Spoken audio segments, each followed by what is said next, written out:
Bonsoir à chacun d'entre vous. Alors là, je dis à chacun d'entre vous, mais pour l'instant, j'ai l'impression que je suis tout seul. J'attends un tout petit peu que certains d'entre vous arrivent. De toute façon, cette vidéo euh, est visible au-delà du direct, en replay, ici même sur Facebook, comme c'est l'habitude, tous les jeudis soirs, et puis sur la chaîne YouTube de notre synagogue, intitulée la synagogue virtuelle. Salomé, bonsoir. Je vous vois présente au rendez-vous, Catherine. Bonsoir. Ah ben voilà, c'est très bien parce que je ne vois pas du tout. J'ai pas de. Ah oui, j'ai pas. C'est pas comme Zoom. J'ai pas le nombre de personnes, donc je vois à travers vos messages qui est présent en ce 31 décembre soir. Très heureux de vous retrouver autour de cette paracha Vayechi, dernière paracha du livre de Bereshit, du livre de la Genèse. Et c'est une paracha. Alors, comme souvent, vous savez, on a eu l'habitude pour Sarah. Lorsque Sarah est morte, on nous dit Chaye Sarah. Sarah a vécu, voici les vies de Sarah. Ici, Jacob et Joseph, à vrai dire, vont mourir dans cette paracha. Et elle s'appelle pourtant Vayechi, Vayechi Yaakov. Jacob a vécu Be'eretz Mitzrayim, en terre d'Égypte. Alors on détaille le nombre d'années où il a vécu en terre d'Égypte. Et puis ensuite, on apprendra qu'il sera ramené en terre de Canaan pour pouvoir y être inhumé. Et alors, ce qui est assez intéressant ici, c'est que c'est assez unique dans la Torah, c'est que, vous savez, c'est un petit peu comme au cinéma lorsqu'il y a des flashbacks, c'est-à-dire on commence par la fin. Et puis ensuite on déroule le récit. Alors la fin, on nous dit, voilà, Jacob a vécu, donc on comprend qu'il est mort, mais finalement il est mort, mais c'est là que le récit va commencer sur ce qui est probablement le dernier jour de son existence, ou les tout derniers jours, c'est très dur à dater dans la Torah. Mais ce qui est certain ici, c'est que sentant qu'il va mourir, puisque il est dit à Joseph que son père est malade, et il va comprendre que la maladie va être le signe de sa mort prochaine, après avoir déjà atteint un âge fort respectable, eh bien voilà que Jacob va délivrer, comment ça, non seulement des bénédictions à chacun de ses enfants, c'est-à-dire ceux qui vont composer les 12 tribus d'Israël, mais au-delà de ces bénédictions, il va avoir des mots pour chacun d'entre eux. Et donc il va donner à chacune des 12 tribus d'Israël une mission particulière. Et, et assez honnêtement, lorsque l'on regarde ce qui est donné à chacun, ça commence par Réhouven, parce que il dit ainsi: Réhouven, tu es mon premier-né, Bechori, Ata. Ensuite, Shimon, Lévi, Judas, Zébulon, Issachar, ainsi de suite. Il va donner des bénédictions qui sont au fond assez inégales. Tous ne vont pas avoir le même lot et le même sort, mais en tout cas, chacun va être béni, va avoir une destinée particulière. Et c'est là où je voulais en venir avec vous ce soir, dans cette destinée, dans cette vision de Jacob. Lorsque j'ai annoncé ce petit rendez-vous du jeudi soir, je me suis demandé si Jacob était simplement un patriarche, c'est le troisième et le dernier des patriarches. Est-ce qu'il était prophète? Parce que finalement, il va dessiner ce que sera l'avenir non seulement de ses propres enfants, des enfants d'Israël par définition, des bénis Israël, donc des enfants de Jacob, mais bien au-delà de cette descendance. Ou alors est-ce qu'il était le Messie, ou est-ce qu'il est appelé à être le Messie lui-même, puisque au fond il va révéler des choses avant que, et là aussi il y a quelque chose qui est très proche d'un film finalement, euh, alors qu'il est sur le point de dire la chose la plus importante, c'est-à-dire de parler du Messie, de l'ère messianique, hop, il meurt juste à ce moment-là, sans avoir le temps de le dire. Et le chapitre qui m'apparaît assez important dans le livre de la Genèse et dans cette paracha Vayechi est le chapitre 49. Et dans ce chapitre 49, il est dit la chose suivante: Vaïkra, alors j'insiste sur ce Vaïkra qui s'écrit avec un Aleph et non avec un He, on va voir pourquoi c'est important. Vaïkra Yaakov el Banav, Vayomer, et Asfu, va Agida lachem, et Asher Yikra etrem, Beacharit Ayamim. Je vous lis la traduction française, celle qu'on trouve dans la Bible du rabbinat habituellement. Jacob appela ses fils et dit: Rassemblez-vous et je vous dirai ce qui vous arrivera à la fin des jours. Alors il y a une première chose que tous les commentateurs font remarquer, c'est que déjà tous les enfants de Jacob sont autour de lui au moment où il va mourir. Donc il déjà accomplit une prouesse, une véritable prouesse lorsque l'on sait quelle a été l'existence chahutée des enfants de Jacob, notamment autour du drame de Joseph et de ses 11 frères vis-à-vis de lui. Et il arrive finalement à la fin de ses jours à faire en sorte que tous ses enfants soient réunis, rassemblés à Asfou, qu'ils soient rassemblés autour de lui. Donc déjà, il va pouvoir partir paisiblement, sereinement, en se disant que ses enfants sont réunis. Vous savez, parfois, il y a des fausses alertes comme ça. Quelqu'un est donné comme étant mourant, alors tout le monde se rassemble autour de lui, puis finalement, non, bah, il est pas mort. Et puis ça arrive une deuxième fois, une troisième fois, tout le monde se réunit. Et puis, lorsque c'est sur le point d'arriver, certains se disent finalement ça va pas être cette fois-ci. Et ils ne sont pas tous réunis. Et bien là, Jacob, au terme d'une vie longue et intense, sait qu'il va mourir. La maladie, encore une fois, est présente. C'est une donnée qui est importante dans cette paracha. Et donc Joseph va comprendre, plus encore que ses autres frères, que les jours, probablement les heures ici à ce moment-là de Jacob, sont comptés. Et alors, pourquoi je vous disais ce Vaïkra comme ça ici a son importance? Parce que au fond, on pourrait le lire de deux façons différentes. Enfin, non pas ici le Vaïkra, mais le deuxième, c'est dit deux fois dans le même verset. Vaïkra Yaakov el Banav, Jacob a appelé ses enfants, Vayomer, il leur a dit, et Asfou, rassemblez-vous, Ve'agida lachem, et je vous raconterai, plus que je vous dirai. Ici, écrit, dans la traduction, il est écrit je vous dirai, mais Ve'agida, c'est comme Agada, c'est le récit, je vous ferai le récit, je vous raconterai. Et Asher Yikra Etrem. Alors ici, c'est traduit par ce qui vous arrivera, mais c'est écrit avec un Aleph comme le premier Vaïkra. Or, si c'était ce qui vous arrivera, il faudrait qu'il y ait un He à la fin, Kouf, Resh, E. Ça, c'est la racine la plus commune, enfin, et totalement admise pour dire ce qui va arriver.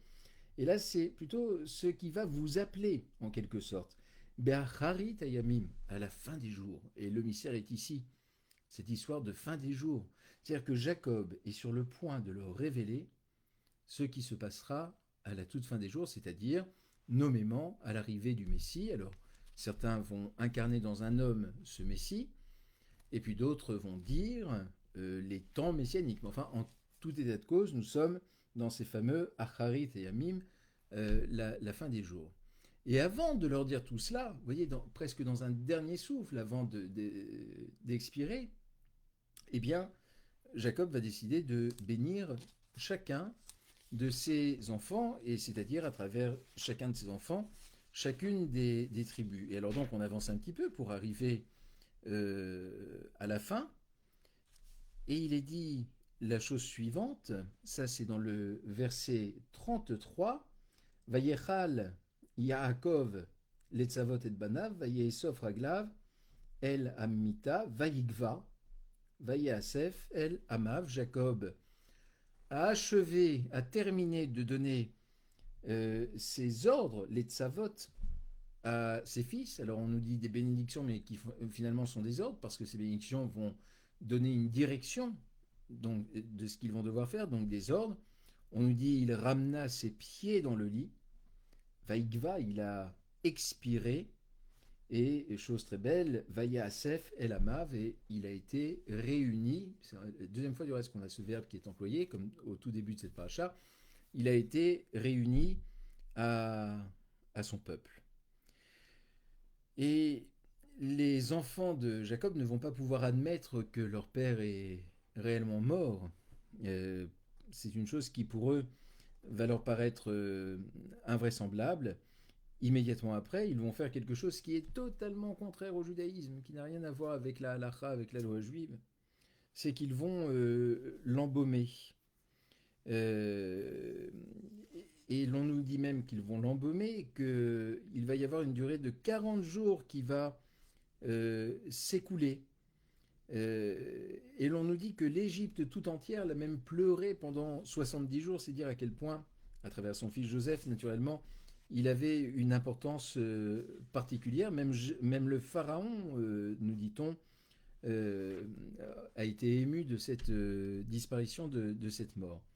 Mais l'embaumement ici a eu un sens particulier, c'est que en l'embaumant, cela a permis ensuite de pouvoir transporter son corps jusqu'en terre de Canaan et qu'il ne soit pas enterré en terre de Mitzrayim, en terre d'Égypte. Et c'est donc le choix qui a été fait. Et donc c'est à ce moment-là du récit, Vaïkva, lorsqu'il a expiré, qu'il était sur le point, mais vraiment sur le point à ce moment-là, de dire voilà ce qui va arriver à la fin du jour, à la fin des jours, et il n'a pas pu le dire. Alors on se demande, avec un tel niveau de révélation, c'est-à-dire un homme qui sait jusqu'aux desseins les plus lointains et secrets de Dieu, quel était le statut de Jacob. Certes, c'était le troisième des patriarches, devancé par son grand-père Abraham, par son père Isaac, et je me suis toujours posé la question, peut-être quelqu'un a une réponse à donner dans les commentaires ici, mais je me suis toujours posé la question, je connais certains éléments de réponse, mais pourquoi, au fond, le patriarcat s'arrête avec Jacob? Pourquoi Joseph, qui a une place qui est tout aussi, enfin qui est une place tout à fait majeure, n'est pas considéré comme, je ne sais pas, le quatrième des patriarches? Pourquoi ça s'arrête avec Jacob?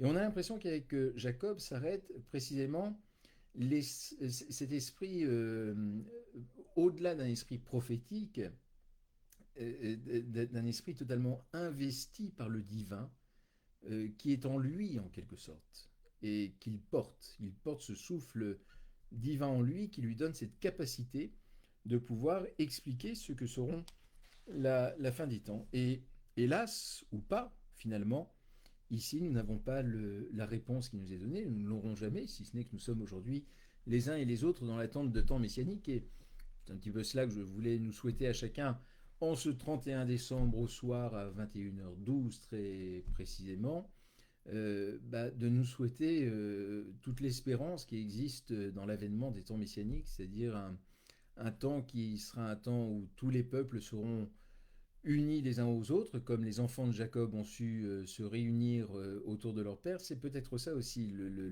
l'avant-goût des temps messianiques. C'est la mort de Jacob, la façon dont elle s'est passée, le fait que chacun ait pu être réuni et être réuni paisiblement. Quelque temps après, c'est dans cette même paracha et dans le même chapitre que celui que je viens de vous lire, c'est Joseph qui va à son tour mourir.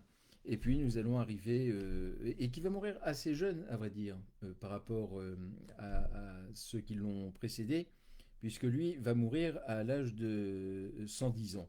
Et de la même façon, Joseph va être également embaumé. Ça va être le même sort qui va lui être réservé. Il y a ce livre de la Genèse qui s'achève sur ce récit, sur un récit dense depuis la création du monde jusqu'à la mort de Joseph et en passant par tout ce qu'il y a de fondateur, c'est-à-dire les patriarches et les matriarches, ne les oublions pas, les 4 matriarches, qui font que le récit peut se mettre en route. Que l'histoire du peuple hébreu, à ce moment-là, il n'est pas question encore de judaïsme, mais que l'histoire du peuple hébreu est définitivement en route. Alors là, pas pour le meilleur, puisque c'est l'Égypte qui les attend, mais enfin, on est dans le livre de Shemot qui s'ouvrira Shabbat prochain, celui de l'Exode. Donc c'est intéressant déjà lorsque l'on parle finalement du livre de Shemot, qu'on ne le résume pas uniquement à l'esclavage en Égypte, mais plutôt à la sortie d'Égypte, la liberté, la traversée du Sinaï, le don de la Torah et ainsi de suite. Mais ça, ce sera ce qui nous intéressera jeudi prochain à 21h lorsque nous nous retrouverons. Alors d'ici là, je vous souhaite Shabbat Shalom par avance. Pour demain, j'aurai grand plaisir à vous retrouver sur cette même chaîne YouTube en live à 17h pour l'office de Kabbalat Shabbat, rediffusé par la suite sur la chaîne YouTube de notre synagogue, la synagogue virtuelle, comme j'aurai plaisir à vous retrouver samedi soir pour l'office de Havdalah à 19h qui est organisé par l'ensemble des rabbins de Kérem, le conseil des rabbins libéraux. On a beaucoup de choses à venir finalement dans les jours qui viennent. Et surtout un message d'espérance dans ces temps-là, finalement, de se dire que Euh, Lorsque Jacob est mort, vous voyez, dans un moment qui est probablement un moment d'infinie tristesse et d'affliction, eh bien, il a laissé ses enfants sur des bénédictions et sur des espoirs, sur des espérances. Et donc de toujours essayer de trouver dans ce qui nous anime et dans surtout ce qui nous tiraille les uns les autres ou nous préoccupe, des messages d'espérance et de vision beaucoup plus lointaine, c'est-à-dire de voir à long terme, c'est-à-dire que ce que nous vivons là maintenant aura de toute façon une fin et que nous devons regarder loin devant nous. Et c'est probablement ceci qui nous aidera le plus. Alors à chacun d'entre vous, ah bah je découvre vos messages là maintenant au fur et à mesure, donc je vois un petit peu qui est présent, donc très heureux de vous voir les uns les autres. Je vous salue chacun et je prendrai grand plaisir à vous retrouver demain soir. Je vous souhaite une belle soirée, plein de vœux positifs pour cette nouvelle année civile qui va s'ouvrir dans quelques toutes petites heures.